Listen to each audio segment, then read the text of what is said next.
بسم اللہ الرحمن الرحیم۔ حضرت عیسیٰ علیہ السلام کے ساتھ ایک آدمی سفر کر رہا تھا۔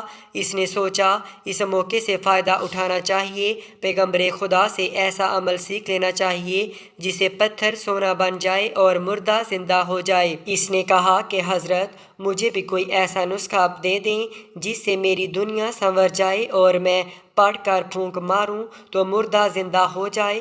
حضرت عیسیٰ علیہ السلام اس کی اس لب کشائی پر بڑے حیران ہوئے کہ اس مردہ ذہن مریض شخص کو اپنا غم نہیں کہ میری رفاقت کو غنیمت جان کر اپنے مردہ دل کا علاج کر لے، مگر یہ تو ایک ہی دن میں تاج و تخت کا مالک بننا چاہتا ہے۔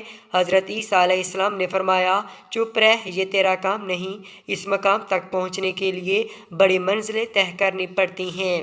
یہ قوت تو اس وقت حاصل ہوتی ہے جب ایک عمر روح کی آلودگی کو پاک کرتے گزر جاتی ہے۔ اگر تو نے ہاتھ میں عصا پکڑ بھی لیا تو کیا ہوا؟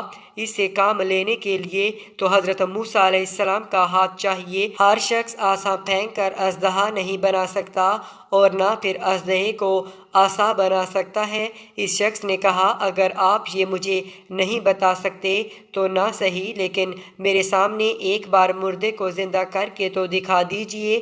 راستے میں ایک گہرے گڑھے میں کچھ ہڈیاں دکھیں تو عرض کیا، حضرت ان پر دم کر کے پھونکیے۔ اس شخص کے اصرار پر حضرت عیسیٰ علیہ السلام نے مجبور ہو کر جب ان ہڈیوں پر نام خدا پڑھ کر پھونک ماری تو دیکھتے ہی دیکھتے یہ ہڈیاں ایک خوفناک سیاہ شیر کی صورت اختیار کر گئیں اور وہ شیر گھڑے سے چھلانگ لگا کر اس شخص پر حملہ آور ہوا اور فوراً اسے ہلاک کر ڈالا۔ حضرت عیسیٰ علیہ السلام نے شیر سے دریافت کیا کہ اس نے ایسا کیوں کیا تو شیر بولا کہ حضرت وہ آپ کے لیے باعث تکلیف بن رہا تھا۔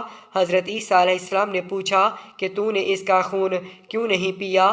تو شیر نے جواب عرض کیا کہ ایک تو یہ آپ کا بے ادب اور گستاخ تھا، دوسرا یہ کہ اب اس دنیا کا رزق میری قسمت میں نہیں تھا۔